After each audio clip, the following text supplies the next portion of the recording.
बेटे हैं और 5 बेटियां हैं। 3 बेटों में हज़रत ज़ुबैर इब्ने अब्दुल मुत्तलिब, हज़रत अबू तालिब बिन अब्दुल मुत्तलिब, हज़रत अब्दुल्ला इब्ने अब्दुल मुत्तलिब अलैहिस्सलाम और 5 बेटियां हैं। हज़रत अबू तालिब का नाम अब्द मुनाफ है। अब्द कहते हैं बंदे को, मुनाफ कहते हैं सारे खुदा का इनकार करके एक खुदा को मानना। और आपका लक़ब है इमरान। और आपको अबू तालिब इस वजह से कहा जाता, आपके एक बेटे का नाम है तालिब, इनके वालिद अबू तालिब, ये अबू तालिब इस वजह से नाम पड़ा इनका। खैर, हज़रत अब्दुल मुत्तलिब रज़ी अल्लाह ताला अन्हु एक मन्नत मांगते अल्लाह की बारगाह में कि अल्लाह मुझे बेटा होगा तो मैं तेरी बारगाह में कुर्बान कर दूंगा।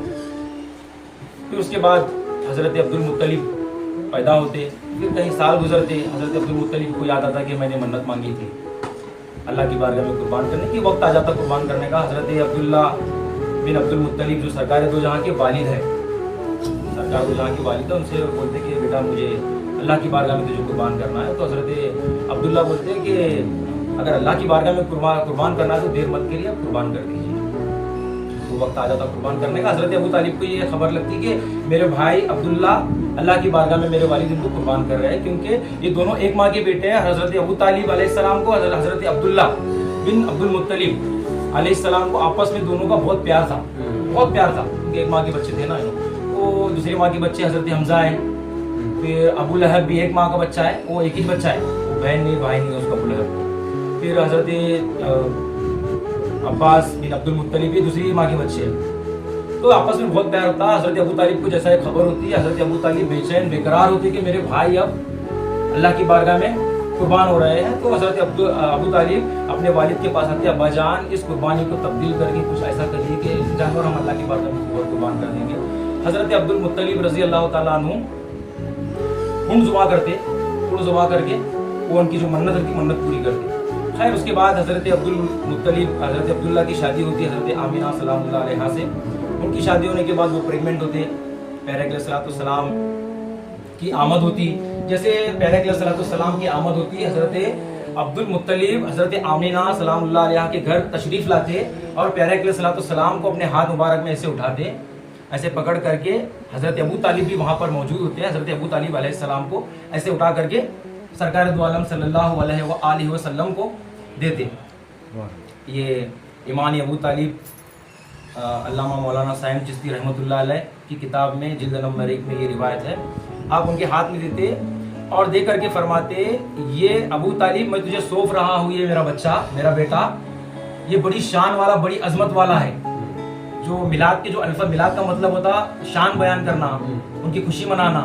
पहली खुशी जो मनाए हज़रत अब्दुल मुत्तलिब रज़ी अल्लाह ताला ने पहली खुशी मनाई और उनके हाथ में देते और कहते कि अय अबू तालिब, मक्का के अंदर न्याज खाना बना, खाना कर। तो हज़रत अबू तालिब अलैहिस्सलाम अपने जेब के पैसे खर्च करके, ऊंटों को जुबा करके मक्का के गलियों में 3 दिन तक लंगर चलता रहा। 3 दिन तक लंगर चलता रहा मक्का की गलियों में, 3 दिन तक लंगर चलता रहा। फिर जैसा कि परवरिश होती गई सरकार दो आलम सल्लल्लाहु अलैहि वसल्लम की, हज़रत अब्दुल मुत्तलिब का आखिरी वक्त आया। जब आपका आखिरी वक्त आया तो हज़रत अब्दुल मुत्तलिब ने हज़रत अबू तालिब को बुला करके फरमाया कि मेरे बेटे अबू तालिब, ये मेरा बेटा मोहम्मद है, इसकी परवरिश तुम्हें करना है। एक रिवायत में ये है कि वहाँ पर हज़रत ज़ुबैर बिन अब्दुल मुत्तलिब, यहाँ पर हज़रत अबू तालिब अलैहिस्सलाम दोनों भी भाई होते। एक रिवायत में कि तुम कहाँ जाना पसंद करोगे मेरे बेटा मोहम्मद? तो सरकार दो जहाँ सल्लल्लाहु अलैहि वसल्लम हज़रत अबू तालिब के पास जाना पसंद करते, एक्सेप्ट करते। हज़रत अबू तालिब अलैहिस्सलाम फिर उनको उनकी परवरिश करते, बहुत परवरिश करते। जब भी हज़रत अबू तालिब दस्तरखान बिछाते खाने का, वहाँ पर हज़रत अबू तालिब के 4 बेटे 3 बेटियाँ और हज़रत फातिमा बिनते असद सलामुल्लाह अलैहा भी मौजूद होती। दस्तरखान बिछता, सब मौजूद होते दस्तरखान पर, मगर नबी मौजूद नहीं होते। हज़रत अबू तालिब का फरमान होता, आपका कॉल होता कि दस्तरखान पर कोई खाना नहीं खाएगा जब तक मेरा अखी नहीं आएगा, मेरा भतीजा नहीं आएगा, तब तक कोई खाना नहीं खाएगा।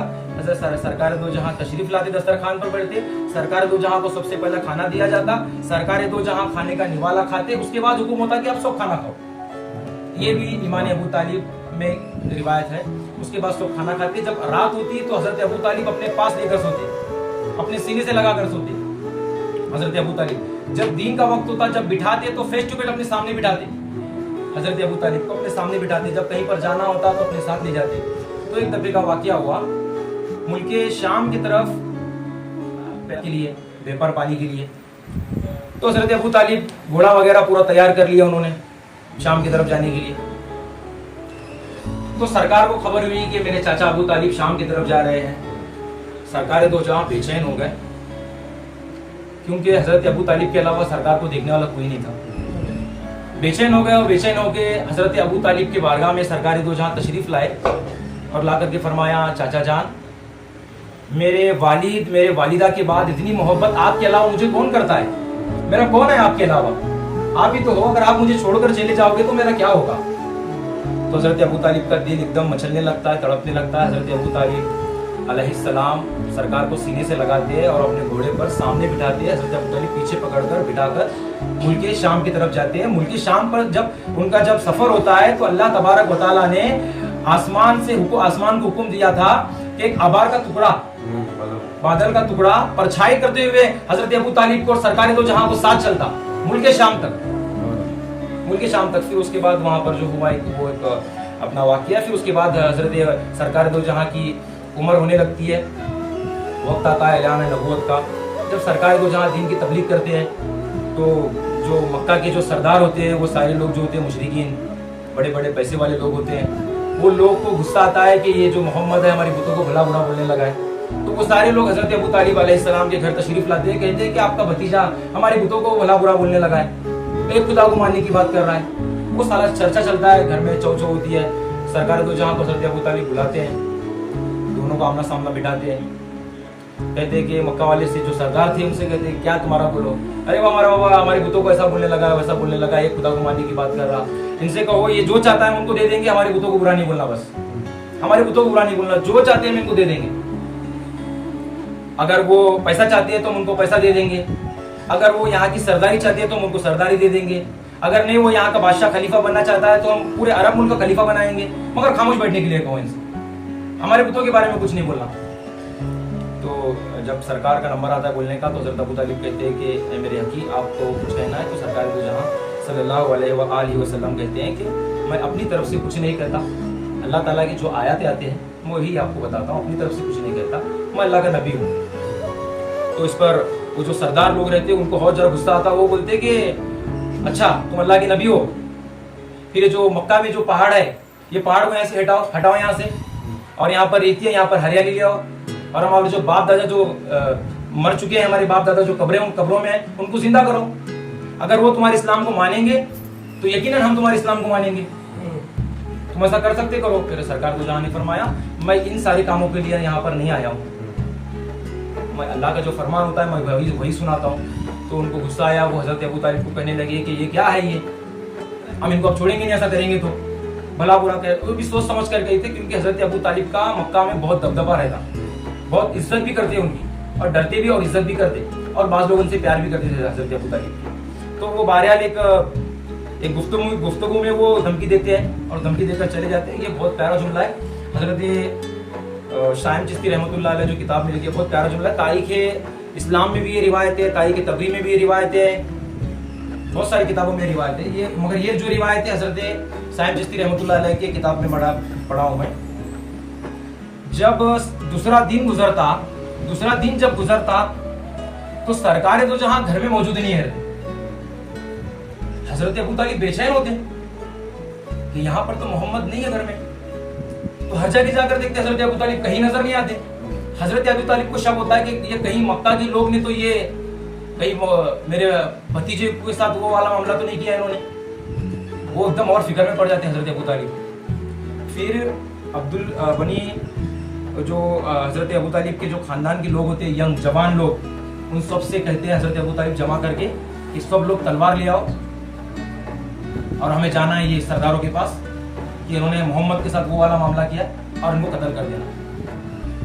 सारे लोग जमा होते और निकलते कत्ल करने के लिए। हजरत अबू तालिब बोलते अगर मेरा इशारा हुआ इनके गर्दन अलग कर देना, इनके बाजू जाकर बैठना, मैं जब तक इशारा नहीं करता इनको कुछ नहीं करना, मैं इशारा करूंगा मुझे पता चल जाएगा इन्होंने मोहम्मद के साथ वो वाला मामला किया इन्होंने, इनको वहीं पर कत्ल कर देना, वहीं पर जुबा कर देना इनको। फिर हजरत अबू तालिब जलाल में निकलते हैं कि मेरे भतीजे के साथ क्या हुआ। उसमें एक सहाबी रसूल आते हैं, अल्लाह उनकी हिफाजत फरमाते सहाबी रसूल की। वो सहाबी रसूल आते और बोलते कि अबू तालिब तुम कहाँ जा रहे हो। हजरत अबू तालिब बोलते कि मोहम्मद पता नहीं कहाँ गए, तो वो बोलते कि मैं अभी भी मोहम्मद को मिलकर आ रहा हूँ। वो फला जगह पर बैठे होगा, तो वहाँ पर हजरत अबू तालिब जाते हैं, सरकार को मिलते हैं। सरकार को मिलकर बड़ी फिक्र होती है। सरकार हजरत अबू तालिब को सीने से लगाते हैं नबी अलैहिस्सलाम को और कहते हैं कि सब खैरियत है बेटा, सब खैरियत तो है, कोई तकलीफ तो नहीं दी तुमको किसी ने। सरकार ने फरमा दिया कोई तकलीफ नहीं दी। फिर दूसरा दिन गुजरता है, दूसरे दिन गुजरने के बाद सारे मक्का के जो मुशरिकीन रहते सरदार लोग सबको जमा करते हजरत अबू तालिब, और उन यंग लड़कों को भी जमा करते हैं जो हजरत अबू तालिब के खानदान के रहते, उनको भी जमा करके कहते कि तुम जानते हो अगर तुम मोहम्मद के साथ अगर वो वाला मामला करते तो तुम्हारा अंजाम क्या होता पता है तुम्हें। वो एकदम हैरान होते। उसके अंदर अबू जहल भी रहता, वो उनके बाजू में ठहरे रहते। तुम जानते हो क्या? वो बोलते कि क्या करते? बोलते कपड़ा हटाओ, सब कपड़े के नीचे सब तलवार रहते, तलवार निकालते सब भाग इधर उधर। अबू जहल सब में पहला भागता उसमें। तुम नहीं बचते अगर मोहम्मद के साथ ऐसा कुछ करते, तुम बिल्कुल भी नहीं बचते। तो हजरत अबू तालिब अलैहिस्सलाम